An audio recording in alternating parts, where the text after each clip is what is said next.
Tribuners, selanjutnya kita akan berkenalan dengan Aaron. Dia ini merupakan seorang pelukis yang berhasil mengirimkan karyanya hingga ke tanah Eropa, Tribuners. Aaron banyak beraktivitas di kawasan wisata Senggigi. Jadi tak heran mayoritas pembelinya berasal dari warga asing, Tribuners. Dulunya, Aaron mempelajari dan mengasah mandiri kemampuannya tersebut. Namun, kini ia berhasil menembus pasar internasional di sejumlah negara di Eropa.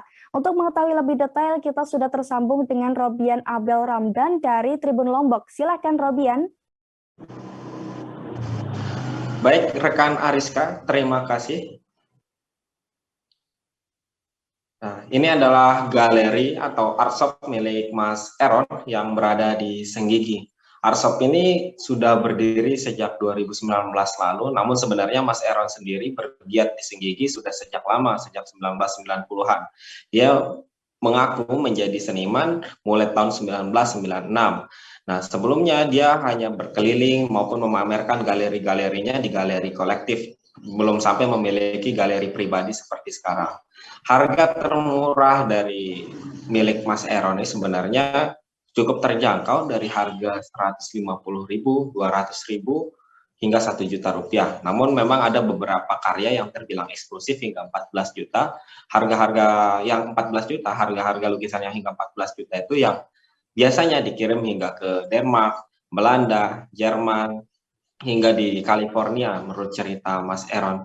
Jadi Mas Aaron ini pasar utamanya memang pasar-pasar luar negeri atau mancanegara, sementara masyarakat lokal biasanya tidak banyak membeli hasil karya Mas Aaron. Karena itu ketika MotoGP kemarin dia sangat senang karena mulai kembali berdatangan masyarakat mancanegara, terutama pada tanggal 1 Mei kemarin penerbangan internasional ini sekarang sudah mulai dibuka sehingga banyak kembali masyarakat wisatawan mancanegara yang datang ke Lombok.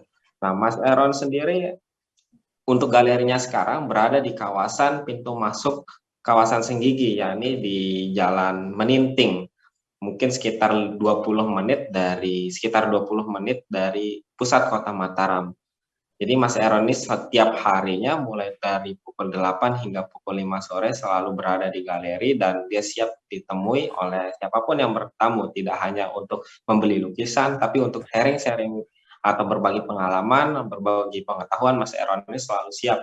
Bahkan kadang dia tidak ingin disebut sebagai seniman, dia juga cuma ingin disebut sebagai tukang. Nah, karena itu dia ini sangat terbuka, ramah, dan semua jenis lukisannya itu terbilang variatif, jadi tidak hanya pada satu jenis lukisan saja. Dia menyebut semua lukisannya sebagai semua pengalaman yang sudah dia lihat. Jadi apa yang dia lihat dia lukiskan. Dia mengatakan tidak memiliki karakter khusus, tapi dia hanya menelurkan apa yang dia lihat, apa yang dipikirkan di kehidupannya sehari-hari.